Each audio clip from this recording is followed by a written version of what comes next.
పద్ధతి మారిపి ఇప్పుడు అధికార పక్షానికి 2 పదవులు ఇచ్చుకుంటున్నారు. ఇప్పుడు పిఎస్సి కూడా అలాగే ఏమన్నా ఇప్పుడు స్టార్ట్ అయితే రేపొద్దున ఇంకా మారిపోయి ఇంకా అలాగే సొంత పార్టీ నేతకి ఇచ్చుకుంటారా? అదేమన్నా స్టార్ట్ అవుతుందా? అంతే ఖచ్చితంగా జరిగితే. ఈవెన్ లోక్సభ రాజ్యసభలో కూడా చైర్పర్సన్ వైస్ చైర్మన్ ఒకటి వైస్ చైర్పర్సన్ వాళ్ళకి ఇచ్చుకునేవాడు. అంటే రాజ్యసభలో వచ్చేటప్పుడు వైస్ చైర్పర్సన్ కింద ఉండేది అధికార పక్షం వాళ్ళే ఉంటారు. లోక్సభలో మాత్రం స్పీకర్ అధికార పక్షం, డిప్యూటీ స్పీకర్ విపక్షానికి ఇవ్వడం జరిగేది. అవును. అయితే మొన్నటిసారి కాంగ్రెస్ వచ్చినప్పుడు అట్లా ఇవ్వాల, బీజేపీ కూడా అట్లా ఇవ్వాల.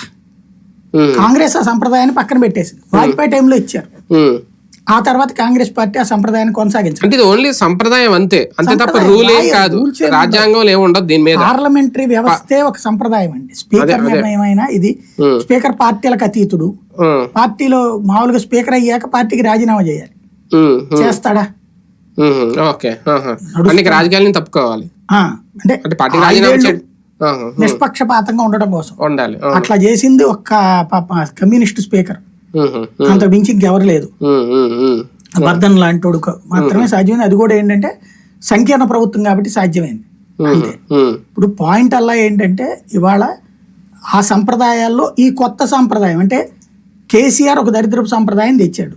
వేరే పార్టీ తరపున గెలిచిన వాడికి మంత్రి పదవులు ఇవ్వడం అంటే పార్టీలో చేర్చుకొని ఇస్తారు కదా మామూలుగా. నువ్వు ఎట్లా పెట్టుకుంటావు? ఆ రోజు 2/3 రాలేదు కదా, ముందు వచ్చిన వాళ్ళకి ఇచ్చేసుకున్నావు. అది తప్పు కదా, తప్పుడు సంప్రదాయం కదా. 2/3 వచ్చారు, వాళ్ళందరినీ విలీనం చేసుకున్నట్టు నువ్వు ఇయ్యి. అప్పుడు నీ పార్టీ